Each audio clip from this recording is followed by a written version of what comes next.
네, 안녕하세요. 생명 되살림을 위한 기독선, 성경이 열리고 구원과 만나는 기독선, 그리고 사명 원리에 입각한 새롭고도 특별한 성경 읽기를 초청하고 보급하는, 그리고 전파하는 기독선의 무선차입니다. 안녕하세요. 오늘은 제가 왜 이런 기독선, 즉 사명원리라는 새로운 관점에서 성경을 파악해가고 그런 어떤 진리와 구원에 대해서 좀 더 확인해가는 것이 좋은가, 이런 어떤 그 출발하게 된 그 결정적인 계기들이 있었던 것 같아요. 그래서 혹시 좀 이해하시는데 도움이 될까 봐서 간략하게 말씀을 좀 드리려고 합니다. 아마 현 시대의 거의 대부분의 사람들도 저와 거의 비슷하고 유사한 길을 걸을 거라고 생각해요. 사람이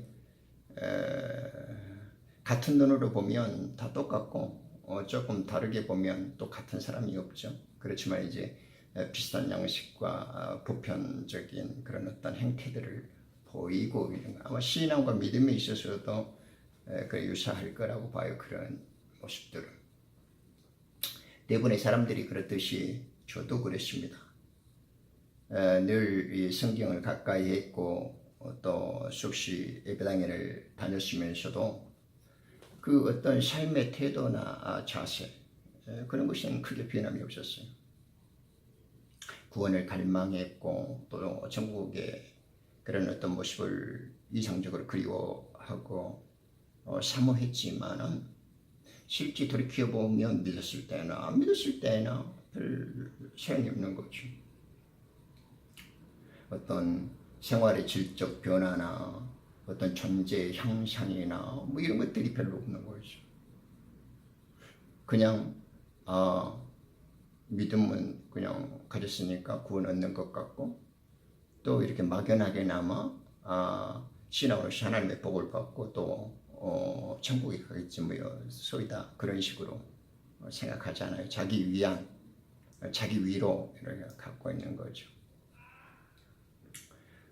또 별것 아니라고 생각하지만은 그 세속적이고 그 세상적인 그 정욕을 이렇게 끊어내지도 못하고, 또 어느 순간에 늘 반복적으로 죄악들이 되풀이 되고 인간적인 그 안 믿지 않는 사람들과의 방식과 전혀 차이가 없는 그런 삶의 행태들로 다시 돌아가 버리죠.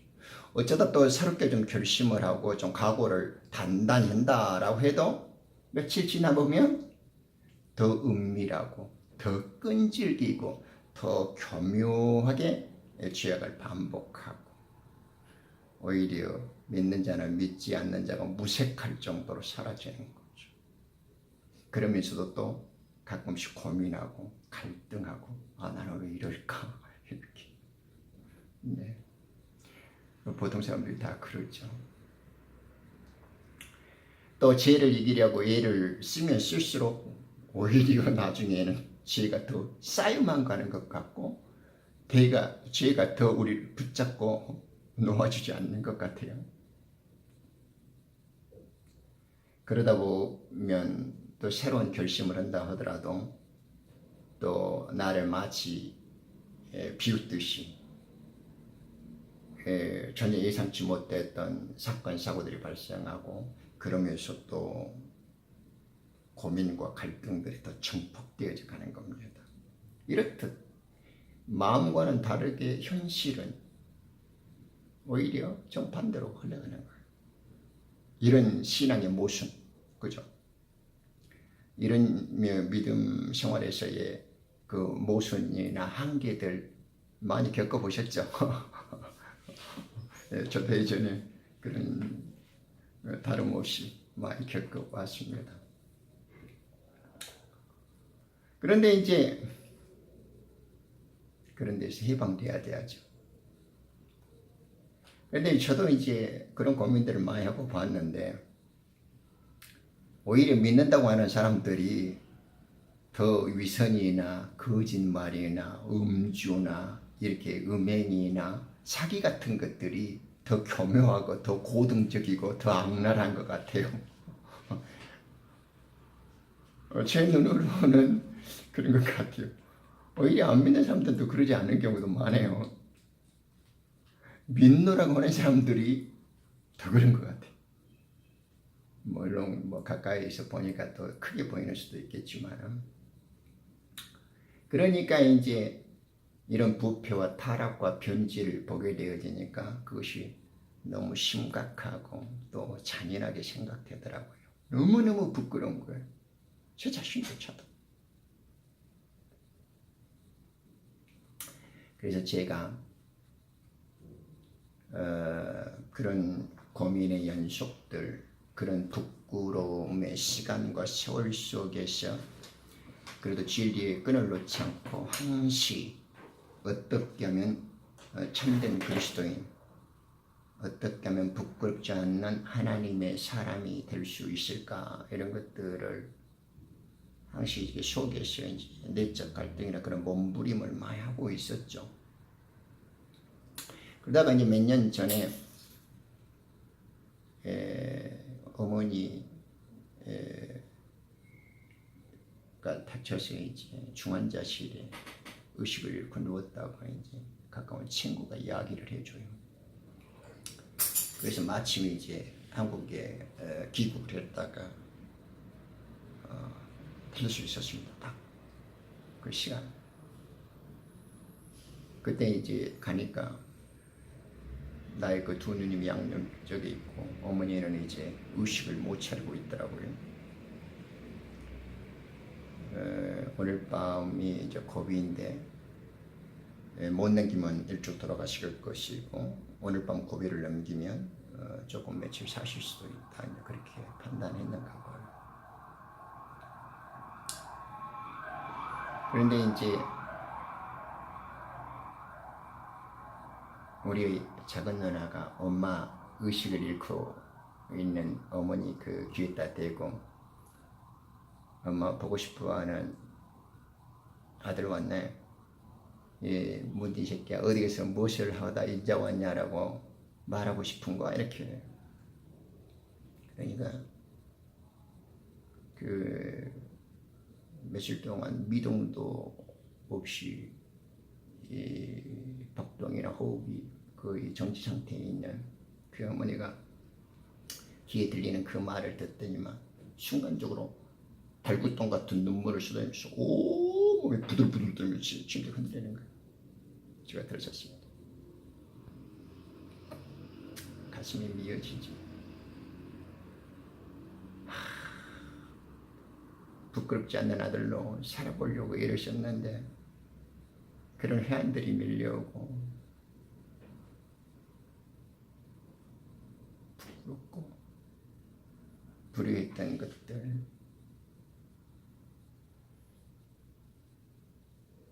그래도 이제 지금 또 이제 브라질로 돌아올 비행기 그 날짜가 돼서 이제 오래 못 지치고 이제 또 바로 오려고 그러는데 그 우리 큰 누님 친구분이 마치 떠나오려는 나에게 그래요. 어머니가 이제 임종 오시려고 하면서 마지막 기도를 하고 있습니다. 영적으로 자기가 이렇게 방언으로 통역을 해드릴 테니까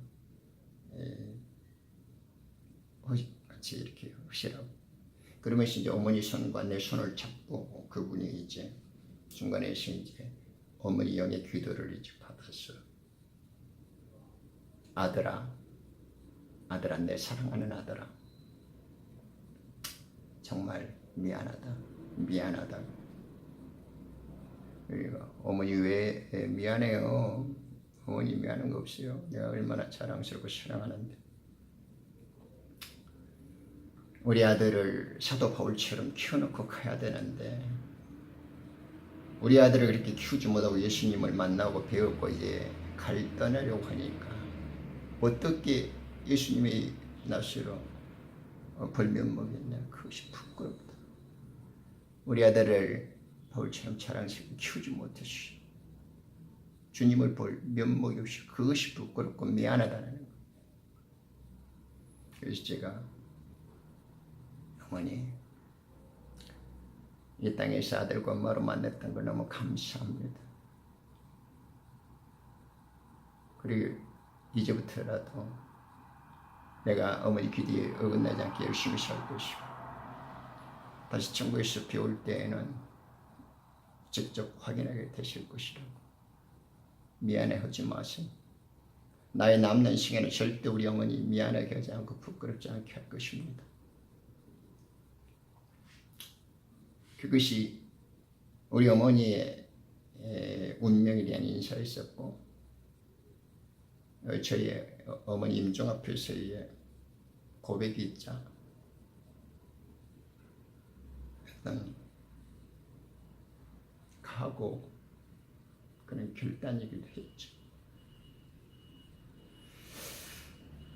우리 어머니를 어렸을 때부터 어떻게 신앙을 갖고 살아왔는지를 제가 뼈저리게 많이 보고 절절한 그 수많은 기적과 신비와 한 여인이 일생을 통해서 보이지 않는 하나님께 저렇게 지극히 섬길 수 있다는 것을 어렸을 때부터 뼛속 깊이 새기고 살아온 저였기 때문에 저도 항상 은연중에 나도 저 나이가 되어지면 우리 어머니처럼 저런 믿음과 신앙을 갖고 바르게 살아야 되겠다.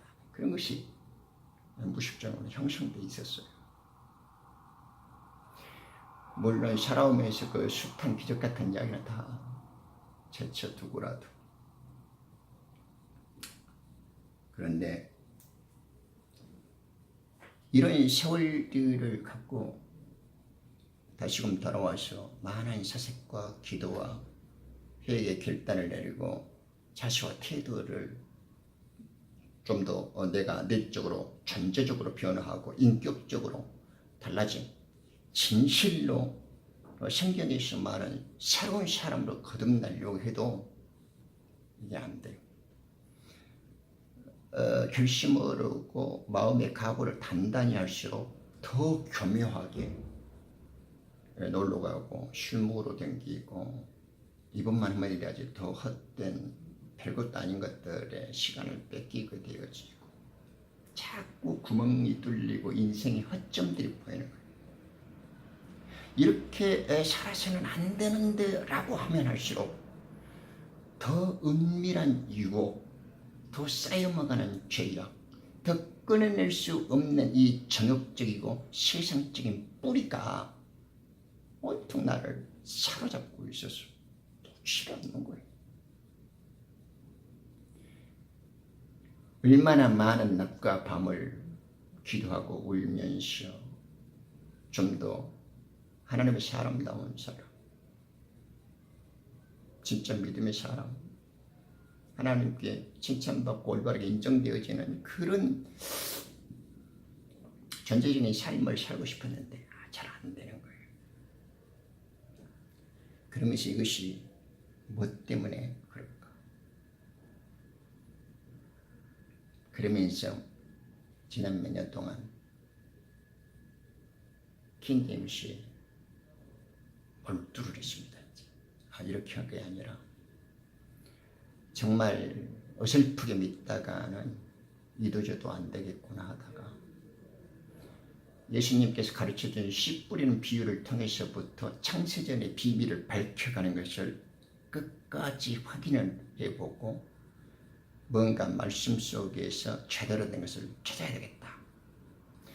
근데 예수님의 첫 일성이 회개하라 그러잖아요. 근데 회개하는 이유가 그죠? for 이유가 왜 그죠? Kingdom of Heaven is at hand. 왕국이 왔기 때문에 그렇게 하는 거예요. 회개를 해라는 예수님의 명령이 왕국이 가까워 손에 있고 왕국이 왔기 때문에 회개라는 거예요. 그래서 제가 눈을 떴습니다. 회개는 아버지와 상관이 있고 왕국 때문에 회개를 하는 것이구나 하고 이것을 이제 추적하고 이것을 이제 파악하기 시작했습니다. 그러기를 이렇게 몇 년 지나면서 어느 순간 눈이 열리고 그 진리의 말씀이 마음에 박히면서 네 정말 이제 만물이 새로워지고 하나님께서 태어난 자는 죄짓지 않게 되어지고 빛 어둠에서 빛의 나라로 옮겼고 마귀가 우리에게는 근접지도 못한다는 그런 믿음의 결과에 그 혼의 구원을 이제 일극하면서 예전에는 어떻게 이제 혼자 상상을 하죠. 바울처럼 다메섹에서 꼬꾸라지는 그런 결정적인 그런 기적과 같은 그런 순간들이 있어야만 되지 않을까. 나에게도 그런 것들이 좀 필요하지 않을까. 이 한 번의 그 생생한 기적들 때문에 일평생을 살아가는 효과가 있지 않을까. 이런 뭐 상상들 많이 하시죠. 부질없는 그렇지 않습니다. 베드로와 예수님의 제자들이 기적이 부족해서 체험이 없어서 십자가에 돌아가실 때 다 떠나가고 배신을 하는가요? 그렇지 않죠. 다음에 이제 그런 이야기 많이 나누고 계십니다만 말씀을 말씀답게 보면 어느 순간 그 말씀이 내 속에서 나를 뒤집어버리고 옛사람은 오갈 데가 없는 세상으로 변화시켜버리고 내 속에서 죄가 끊어지고 죄가 미워지고 죄라는 것이 하나님의 사람의 세 가지 표가 납니다. 하나님의 마음을 가지면 죄를 철저히 미워하고 마귀를 배척하게 되고 하나님의 거룩함과 의로움을 쫓게 되어집니다. 죄라는 것은 죄라는 것은 생각 자체가 머물 곳이 없어요. 내 속에는 어둠이라는 것이 불이라는 것이 마귀라는 것이 앉을 자리가 없게 돼버려요. 누가 보면 11장 36절도 있잖아요. 내 속에 있는 어둠 빛이 없지 않게 하라고. 빛 대신 주님이 우리 속에 내 속에 속사람으로 계시는데 우리 속에 어둠이 앉을 자리가 어디 있겠습니까? 이러한 모든 것들이 말씀이 내 속에 들어오면 어느 순간 마치 정자가 난자를 만나서 수정이 되어져서 전혀 새로운 형체를 입어서 생명의 탄생을 얻죠. 그와 똑같은 원리와 이치들이 하나님의 말씀이 시작되어서 우리 귀를 통해서 먹고 눈을 통해서 먹고 입을 통해서 먹고 마심으로 인해서 우리 속에 들어오면 우리 옛사람은 죽고 전혀 생각지 않던 하나님의 새 사람 하나님께서 벌하시는 성령에 의해서 새롭게 태어난 자의 삶으로 만들어집니다. 그래서 죄를 미워하게 되어지고 자기가 하나님의 사람이었다는 구원의 감격과 찬양이 나오는 것이고 날마다 하나님의 아들로서의 감격 그리고 공동 상속자요 통치자라는 것이 딱 전체적으로 들어차게 되는 것입니다. 네. 우리 어머니가 그러셨거든요. 몸이 아프고 절망의 터널을 건널 때 떠나가는 아들을 아무 말지 않고 어딜 가서 무엇이든지 하나님 놓치지 말고 하나님만 믿고 살아라. 인간사 부귀영화 있고 없고 재물도 있다가 없어지는 것이지만 절대 하나님을 놓치고 살면 안 된다고. 말씀만이 우리를 지키고 말씀만이 우리를 살리게 된다고. 내 아들은 술로 치면 안 된다. 하나님 중심으로 살아야 된다. 19살 때 서울로 떠나가는 자식을 위해서 성경책을 하나 사주십니다. 우리 어머니 그러시죠. 지금은 아마 어머니께서 천국에서 아들을 보고 계시고 기뻐하실 거라고 생각돼요. 간단히 경험을 통해서 어떻게 세상을 이길 수 있고 죄악을 끌어낼 수 있었던가, 말씀이 어떻게 내 속에서 나를 새로운 사람으로서 탄생시켰고 새로 태어나는 그 구원의 감격을 통해서 오늘 이렇게 기독생활로 여러분과 함께 지금 시간을 함께하고 있는가에 대해서 간략히 말씀을 나누고 있습니다. 그래서 이제 이 공부를 잠깐 해 나가는 동안 여러분 속에서도, 여러분들 속 사람도 이제 저처럼 존재적으로 변해버리고 인격적으로 변해버리고 전혀 새로운 사람으로 태어나야 하는 것입니다. 인위적으로 내가 죄를 끊어야지, 인위적으로 내가 좀 경건하고 거룩하게 살아야지, 인위적으로 내가 좀 믿는 자답게, 그런 거 다 개소리고 헛소리고 그 염소 물동 사는 사람입니다. 그런 거 다 김밥 옆구리 터지는 소리예요. 그죠? 그거 소 설상하는 소리도 안 돼요. 내 행위, 내 의지, 내 노력, 그거 다 개소리예요. 그렇지 않습니다. 하나님의 영이 분명하게 우리 속에 들어오고 말씀 통해서 내 자표와 말씀을 통해서 내 존재 속에 주의 진리가 정확히 내 속에 꽂힌다면 나는 나도 모르는 사이에 흔적도 없어져 버려요. 그리고 하나님의 새 사람이 내 속에서 살아주고 계시고 그분이 그리스도이심을 가르쳐주는 겁니다. 그 구원의 감격, 그 놀라운 새로 태어남의 환희가 이 방송을 듣는 모든 분들에게 함께 하시기를 주의 이름으로 축원합니다. 아멘. 감사합니다.